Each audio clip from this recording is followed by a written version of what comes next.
इनमें से जो बहुत सारे वचन हैं ये उन दिनों के मसीहियों के लिए बहुत महत्वपूर्ण रहे हैं, क्योंकि जब हम इन्हें पढ़ते हैं तो ये हमारे लिए एक सिद्धांत, एक लेख की तरह हो जाती हैं।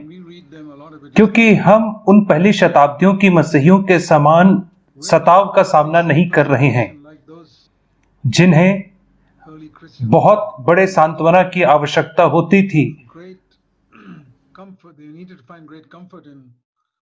उन वचनों के द्वारा जिन्हें यीशु मसीह ने कहा मत्ती 24 अध्याय के 26 में कि 31 वचन में, मत डरो मत डरो। और थोड़े ही समय के अंतराल में, 1 मिनट के अंतराल में, कि जो यीशु मसीह कहता है, 3 बार वो कहता है कि मत डरो। और यह इसलिए है क्योंकि वे एक ऐसे संसार का सामना कर रहे थे जो मसीहियों के पूरा विरोध में था। और जिस जगह में वे इस्राएल में रहा करते थे, यहूदी लोग उनके विरोध में थे। और कैसे पौलुस जहां कहीं वह जाता था वो सताया जाता था, और आगे बढ़कर के बहुत ज्यादा वे तब सताए गए रोमी लोगों की अधीनता में।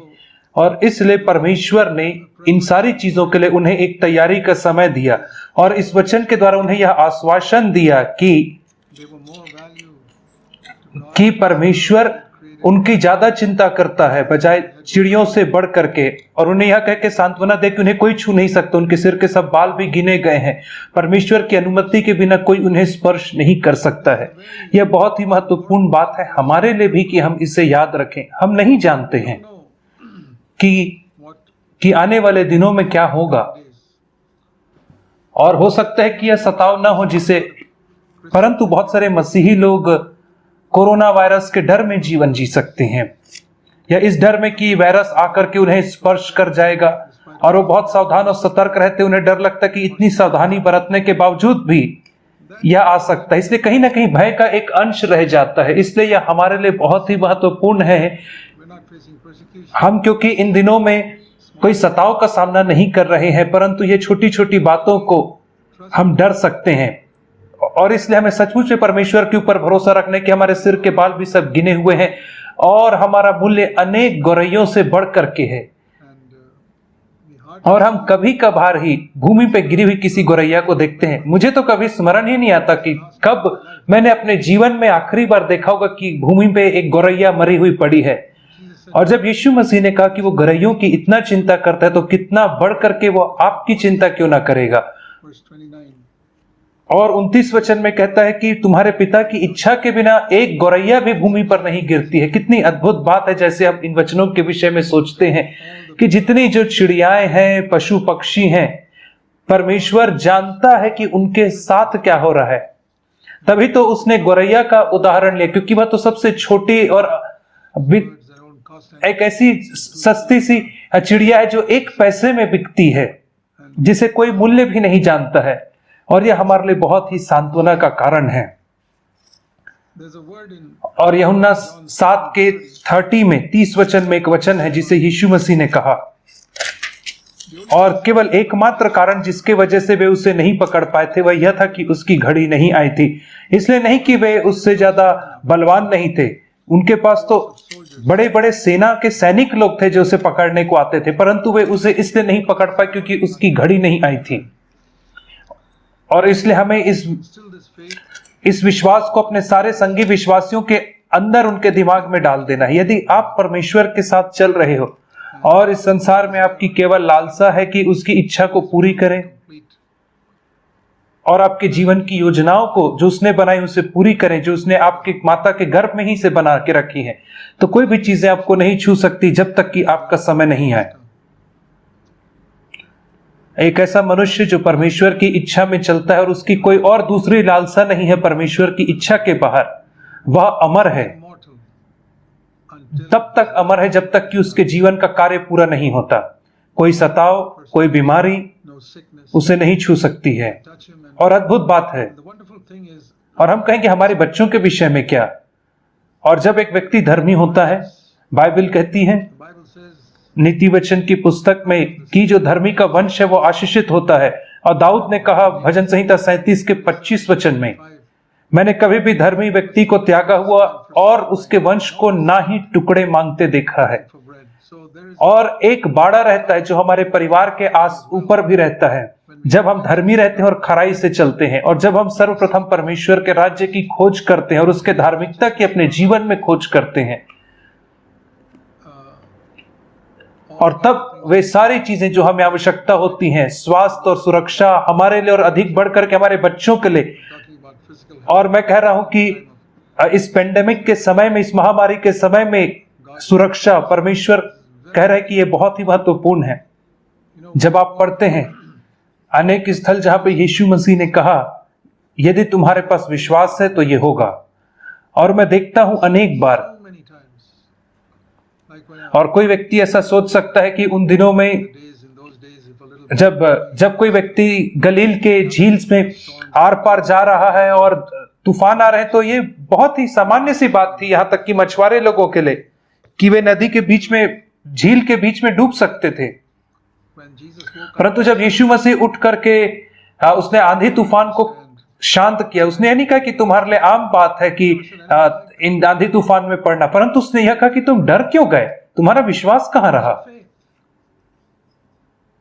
और ठीक वैसे ही जब पतरस उन आंधी और तूफान और हवा को देख रहा था, तो जब डूबने लगा, तो यीशु ने उससे कहा तेरा विश्वास कहां रहा। और मैं विश्वास करता हूं कि परमेश्वर को हमसे यह प्रश्न पूछता है अनेक अनेक परिस्थितियों में। और मैंने अनेक बार प्रचार किया कि यूहन्ना 17 के 23 वचन से कि परमेश्वर हमसे वैसा ही प्रेम करता है जैसे यीशु से प्रेम किया। ये बाइबल में मेरे लिए बहुत ही महत्वपूर्ण वचन है। परंतु जैसे मैंने उस वचन का अध्ययन किया, तो मैंने इस बात को पाया कि हर व्यक्ति इसका दावा नहीं कर सकता, क्योंकि उस अध्याय में यीशु ने कहा यूहन्ना 17 में, मैं संसार के लिए प्रार्थना नहीं कर रहा हूं, 9 वचन में, परंतु उनके लिए मैं प्रार्थना कर रहा हूं जिन्हें तूने मुझे दिया, 9 वचन में, और वे तेरे हैं। और वह उनके लिए प्रार्थना कर रहा था, उन 11 शिष्यों के लिए, क्योंकि यहूदा उन्हें छोड़ करके चला गया था, और 11 चेले उसके पास बैठे थे जिन्होंने सब कुछ त्याग दिया था यीशु मसीह का अनुसरण करने के लिए, और उनके जीवन का जो संपूर्ण लक्ष्य था वह यीशु मसीह का अनुसरण करना था और उसकी इच्छा को पूरा करना था, चाहे इसमें उन अपनी जान भी क्यों ना गंवाना पड़ जाए। ऐसे लोगों के लिए उसने कहा, मैं चाहता हूं कि संसार जाने की परमेश्वर तुमसे वैसा ही प्रेम करता है जैसा मुझसे किया।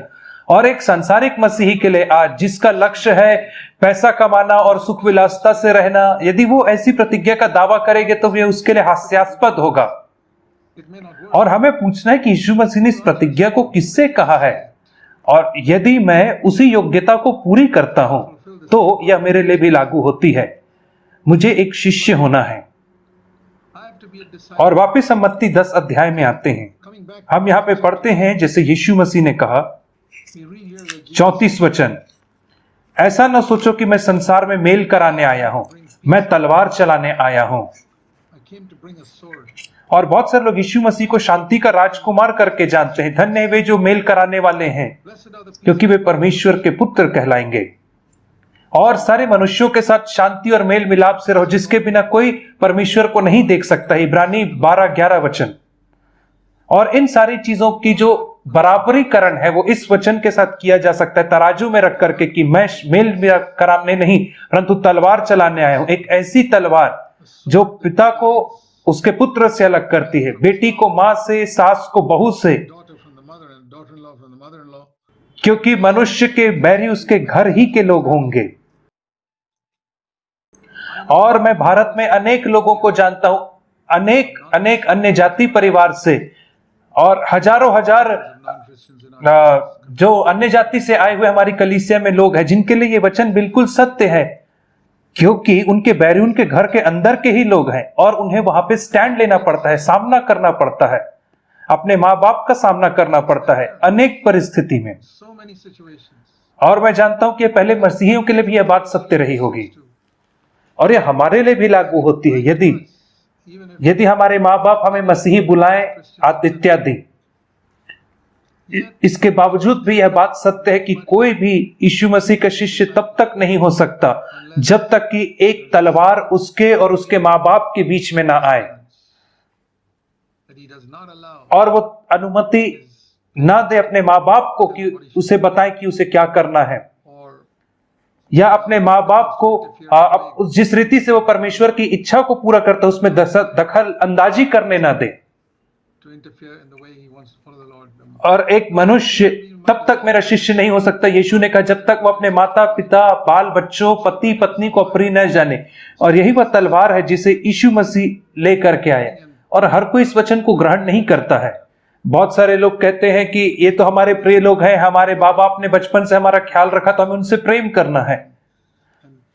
और बहुत सारे लोग, उसका परिणाम यह होता है कि बहुत सारे लोग जो इस पोजीशन को लेते हैं तो वे कहते हैं कि यीशु मसीह बहुत ही कट्टर था जिस रीति से उसने चीजों को दिखाया।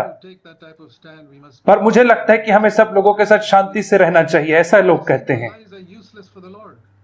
और वे बस इधर उधर ड्रिफ्ट हो जाते हैं और किसी चर्च में बैठे रहते हैं और वे शिष्यता के विषय में सुनते, परंतु वे स्वयं शिष्य नहीं है।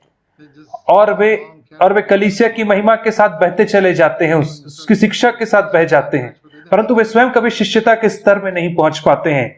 और ये बहुत ही कठोर वचन है कि मनुष्य के बैरी उसके घर ही के लोग होंगे, और यदि वह मुझसे बढ़कर के माँ बाप से प्रेम करेगा तो वह मेरा योग्य नहीं है। यदि तू बेटे और बेटी को बढ़कर के मुझसे प्रेम करेगा तो तू मेरे योग्य नहीं है। और अनेक परिस्थिति में हमें अपने आप से प्रश्न पूछना है जहां पे मेरे सामने समझौते की स्थिति आती है, और जहां पे एक ऐसी स्थिति आती है जहां मुझे अपने घर में किसी चीज के लिए माँ बाप का सामना करना है या उनके विरोध में खड़ा होना जिसे वे पसंद नहीं करते, मेरी पत्नी उसे पसंद नहीं करती, या हो सकता है कि मेरे बच्चों को इफेक्ट करेगा, उनके स्कूल में इफेक्ट कर सकता है। क्या ऐसी कोई चीज है जो मेरे जीवन में जो मसीह के लिए मुझे खड़े रहने से रोक सकती, बिना किसी समझौते के, बिना किसी कीमत चुकाए, और चाहे मुझे कुछ भी क्यों ना खोना पड़े, एक्सेप्टेंस के टर्म्स में या किसी चीज के भी टर्म्स में, तब यह प्रतिज्ञाएं मेरे लिए हैं।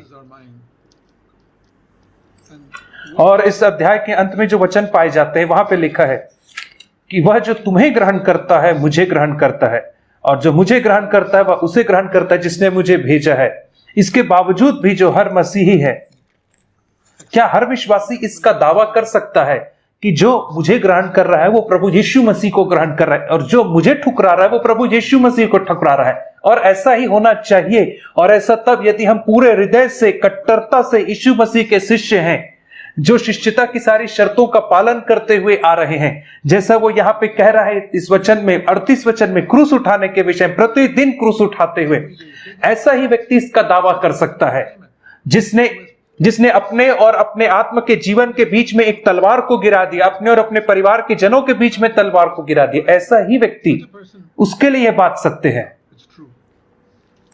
और ऐसे ही व्यक्ति को जिसे कोई ग्रहण करता है तो वो मसीह को ग्रहण करता है, और जो उसे ठुकरा देता है वो मसीह को ठुकरा देता है। और मैं विश्वास करता हूं कि यही परमेश्वर की इच्छा है हमारी कलीसिया के हर एक लोगों के लिए, हम में से हर एक के लिए। परंतु मैं नहीं जानता क्या यह बात हर एक के जीवन में सत्य है या नहीं है,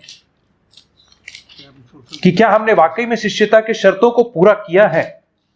दूसरी बात जो मैं आपसे बांटना चाहता हूं, जिसे यीशु ने कहा, यदि कोई मेरे शिष्यों को एक कटोरा ठंडा पानी पिलाएगा, मेरा शिष्य है ये जान करके ठंडा पिलाए, और उससे यह कह करके तू शिष्य है यीशु मसीह का और मैं तेरी सेवा करना चाहता हूं इसलिए मैं तुझे ठंडा पानी पिला रहा हूं, तो वो अपने प्रतिफल को नहीं खोएगा, प्रभु से प्रतिफल देगा। और मत्ती 10:42, और वह जो आभार जो प्रभु के अंदर होता है किसी व्यक्ति के प्रति जिसने उसके एक शिष्य की सेवा किया है, केवल उसे एक गिलास पानी पिला करके। और मैं अपने मन में इसकी कल्पना इस रीति से करता हूं, जिस दिन परमेश्वर प्रतिफल बांटेगा, परमेश्वर एक अज्ञान व्यक्ति को बुला रहा है जिसे कोई नहीं जानता, जो आज से 2000 वर्ष पहले रहता था, और कहता है कि इधर आ, मैं तुझे एक प्रतिफल दूंगा। मुझे याद आता है 2000 साल पहले प्रभु उस व्यक्ति से कह रहा है, जब मेरा दास सेवक तेरे शहर में था और वो बहुत प्यासा था और तूने एक गिलास पानी उसे पिलाया था, और यद्यपि 2000 वर्ष बीत चुके परंतु मैं नहीं भूला हूं, प्रभु कहेगा। और यह बात तो मेरे लिए बहुत बड़ी चुनौती बन करके आई कि मुझे मेरे जीवन में कभी भी नहीं भूलना है कि उन छोटी छोटी बातों को जिन्हें दूसरे लोगों ने मेरे लिए किया है बीते वर्षों में, हो सकता है ये मेरे जीवन काल में किया होगा। और यीशु मसीह ने जो छोटी छोटी बातें जो उसके शिष्यों के लिए की गई उसे भी नहीं भूलता 2000 वर्षों में। तो हमें मुझे भी नहीं भूलना उन छोटी बातों को जिन्हें लोगों ने मेरे लिए किया है, और मुझे उन चीजों को भूल जाना है, उन अच्छी बातों को जिन्हें मैंने दूसरों के लिए किया। जितने ठंडे पानी मैंने पिया उसे मुझे भूल जाना, जितना त्याग मैंने किया उसे भूल जाना है। परंतु किसी ने मेरे लिए छोटा सा छोटा भलाई का काम किया तो उसे मुझे याद रखना है। दूसरों ने मुझसे जितना बुराई की उसे मुझे भूल जाना है। मुझे अपना भरसक प्रयास करना उन चीजों को भूल जाने के लिए। परंतु जब आती बात भलाई की, तो किसी व्यक्ति ने मुझे एक कटोरा ठंडा पानी भी पिलाया तो मुझे उस बात को नहीं भूलना है। और जब मैं उन्हें कहीं पे मिलता हूं तो मुझे इस बात को स्मरण करना कि ये वो व्यक्ति है जिसने बहुत साल पहले एक छोटी सी भलाई मेरे साथ की थी। और जैसे कि मैं प्यासा था और व्यक्ति ने आकर के मुझे पानी पिलाया था। कई बार मैंने कई लोगों को पत्र लिखा है, और अनेक वर्ष बीतने के बाद नए वर्ष की शुभकामना देते समय मैंने उन्हें पत्र लिख के कहा कि 25 साल पहले मैं आपके शहर में था और मुझे कभी टैक्सी नहीं मिल रही थी, और आप बहुत ही दयालु थे कि आप मुझे अपने कार में जहां मैं जा रहा था वहां मुझे छोड़ करके आए। और मैं बहुत भरसक प्रयास करता हूं, श्रेष्ठ प्रयास करता हूं यीशु मसीह की हर एक आज्ञाओं का पालन करने का, क्योंकि मनुष्य होने के नाते हम आभारी नहीं होते हैं, हम धन्यवाद रहित होते हैं। हम आसानी से भूल जाते हैं उन त्यागों को जिन्हें लोग ने हमारे लिए किया और हमारे लिए भलाइयों को किया, हमारी मदद की, उसे हम भूल जाते हैं। परंतु हम जो बलिदान त्याग हम दूसरों के लिए करते हैं उसे हम स्मरण रखते हैं। जो दूसरे लोग हमसे बुराई करते हैं हम उसे याद रखते हैं, क्योंकि यही तो मनुष्य का स्वभाव है। परंतु हम उसका ठीक विपरीत करते हैं। हम उनकी बुराइयों को स्मरण नहीं रखते, परंतु उन्होंने जो अच्छे काम किए उसे स्मरण रखते हैं, और हम उन चीजों को भूल जाते हैं जो अद्भुत अच्छे काम हमने किए हैं। और यही तो मतलब होता है कि संसार को उलट पुलट करके रख देना, और मसीही लोग तो संसार को उलट पुलट करके रख देते हैं।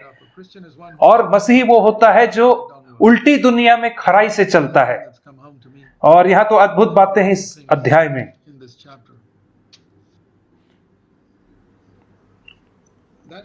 और दूसरा तीमुथी 3:12 में हम पढ़ते हैं कि हर व्यक्ति जो भक्ति में मसीह के साथ जीवन जिए वो सताया जाएगा। ऐसा नहीं कह रहा शायद वो सताया जाएगा, वो सच में सताया जाएगा।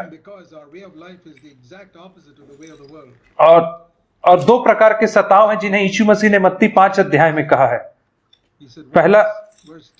पहला मत्ती 5:10 में कहा कि जो धर्म के कारण सताए जाते हैं। दूसरा है कि यीशु मसीह के साथ जो हमारा संबंध है या सच्चाई के लिए खड़े रहने से जो हम सताए जाते हैं।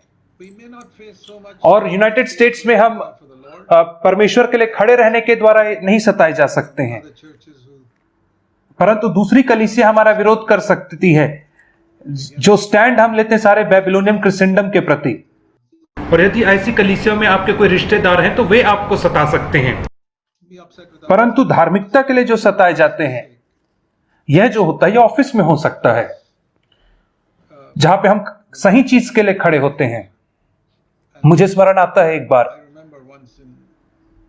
जब हमारे चर्च के क्वेश्चन आंसर के समय किसी ने हमसे पूछा था, भाई जैक,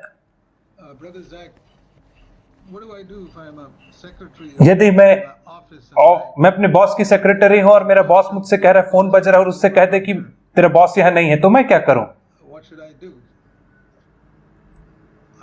और मैंने कहा यदि तुम फोन उठाते हो और व्यक्ति पूछे कि तुम्हारा बॉस कहाँ है, तो मैंने कहा तुम फोन रख दो, उसको उत्तर मत दो और अपने बॉस को कह दो। और मुझे लगता है कि वो फिर से फोन करेगा, और कृपया करके दूसरे को आप कहें कि वो उस फोन का प्रत्युत्तर दे। मैं झूठ नहीं बोल सकता हूं। और हो सकता है यदि आप इस रीति से खड़े होंगे तो आपको कुछ सामना करना पड़ सके। और सबसे आसान बात यह हो सकती है कि आप बॉस को उसे फोन में कह सकते हो कि मेरा बॉस यहां नहीं है, यद्यपि वो आपके सामने बैठा हो। और सताव यह नहीं है कि सिर का काट दिया जाना या बंदीगृह में डाल दिया जाना। ये छोटी छोटी बातें होती है जहां पे आपकी पदोन्नति रोक दी जाती है। और ऐसा होता है कि आपका बॉस आपको प्रमोशन नहीं देता, अर्थात आप संसार में कोई चीज खोते हैं। और यह वही है जैसे आप धार्मिकता से अपने टैक्स पे करते हैं, दूसरे लोगों के समान नहीं। हमें दूसरे लोगों के समान नहीं बनना है जो अपने धन को छुपा देते हैं, टैक्स को छुपा देते हैं, क्योंकि जो आयकर विभाग है वो आपके हर छोटे धन को नहीं तहकीकात करता है, आप आसानी से उसे छुपा सकते हैं। परंतु इसके द्वारा आप कुछ चीजों को प्राप्त करते हैं। यदि आप आप अपने टैक्स रिटर्न को छुपा करके जो आप बचाते हैं। आपको क्या लगता है कि जो थोड़े से पैसे आप जो टैक्स चुरा करके कमाएंगे, क्या वो आपके लिए आशीष होगा? वो आपके और आपके बच्चों के लिए श्राप बन जाएगा। इसलिए मैं हर एक व्यक्ति को अपने कलीसिया में सिखाता हूं कि अपना पूरा पूरा टैक्स आप चुकाओ और आप सरकार को धोखा ना दो। रोमियो की 13 अध्याय में कहता है, बहुत स्पष्टता से कहता है, हम अपने टैक्स को चुकाते हैं क्योंकि जो अधिकारी वे परमेश्वर के द्वारा नियुक्त किए गए हैं, और हम यहाँ पे इसलिए नहीं है ताकि हम उनके साथ बहस करें।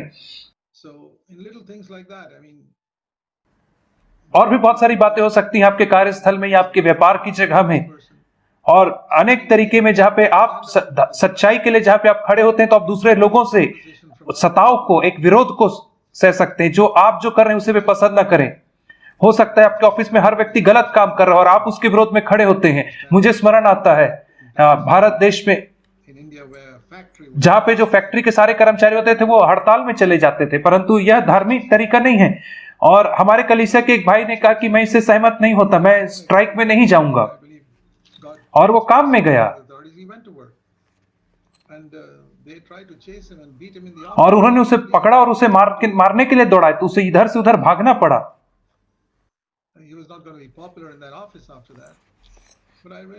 परंतु मैं उसके लिए बहुत सराहना करता हूं क्योंकि वो सच्चाई के लिए खड़ा हुआ। मैं किसी से नहीं कह रहा कि वैसा ही करें,